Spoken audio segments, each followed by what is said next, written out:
years of nursing all sectors, all specialities over my 25-year career. I started off fighting for patients' rights, fighting for policy, procedure to be maintained within the NHS, and it led into fighting against NHS leaders just to get patients the treatment that they deserve. I started noticing patterns in healthcare because I don't think like anyone else in the nursing profession. We are all here for the same thing, are we not? Can we have some quiet and some peaceful quiet? Yeah, this is like really important. Wait! Can we have some quiet and listen? Okay, so I started noticing patterns in healthcare really early on in my career, and I never went into any management or leadership post, but I went to high grades and I stayed by the patient's bedside. I listened to my patients throughout, and I always believed what they told me, and I found out some really interesting things over the time. So I'm going to tell you these things, and you've never heard them before, and it's what the government have been hiding from all of us throughout the entire pandemic. They've known since October 2019 how they could save the vulnerable patients in the UK and around the world. So in around 2005, I started delivering non-invasive ventilation systems on a ward for the first time because the ITUs and HTUs were overspilling. This was in 2005, okay? I discovered the reason that these wards were overspilling onto our ward, onto the respiratory ward, was for one simple reason, and it was a failure in training, and it was a medical error, and it was a very simple solution as to why they were actually being made sick and put on ventilators. They were being over-oxygenated en route to hospital, which put them into type 2 respiratory failure, and we were having to treat them. It started off as 2 patients. We were treating 6 patients with 34 other medical patients on a standard ward. This was in 2005. Nothing has changed since. Everyone knew what was happening, why it was happening, and no one has done anything about it to this day. Okay, so I went on then to do community matron. I did chronic, complex conditions and hospital avoidance. I took on my caseload of 30 patients.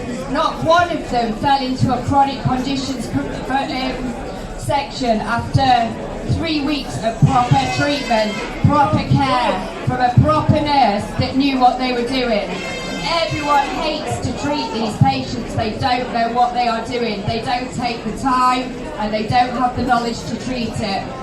Following this, I had my children. I went out into care homes in the UK just to work around my children. And what did I find? Systemic, chronic abuse of our elderly. And I whistle blew in 2015.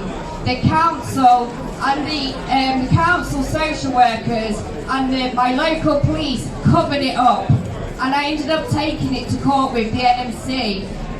With the RCN, the Royal College of Nursing, and I won the biggest whistleblowing case in the UK in a care home.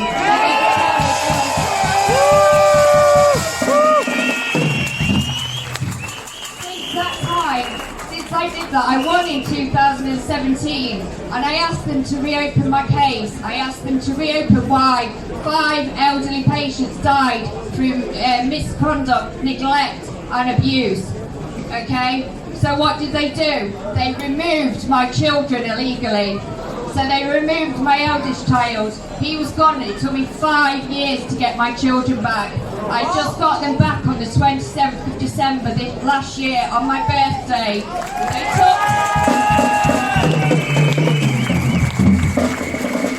They took my youngest child 2 years later. I got them both back together under one roof for the first time in 5 years, and they are traumatised. They are absolutely traumatised with what's happened.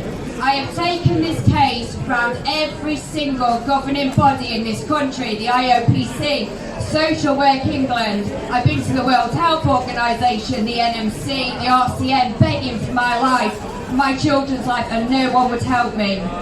I got suspended on 5 counts of gross misconduct and I was cleared. I then went on to work in other care homes, and what did I find? I found systemic abuse much worse than in the first one in every single one I worked in. I had care homes closed down one after the other, nurses suspended. It was an absolute nightmare. I had to leave. I left that. I went on to do respiratory specialist post. I did respiratory pop-up clinics, training GPs and nurses and around the country, and treating patients properly for respiratory disease, for asthma and COPD. And guess what I found? I found out all the corruption behind Big Pharma, because I was basically working indirectly for Big Pharma and I saw what they were doing. I was diagnosing patients properly, taking them off chronic disease registers, treating them properly back to normal health. And what did I find? The GPs didn't like it, and I had to leave. I had to leave after 1 year, because not one GP in this country wanted me in their clinic because their patients started complaining to them. It was another nightmare. So I left that job and I developed global health solutions to the world's greatest respiratory problems.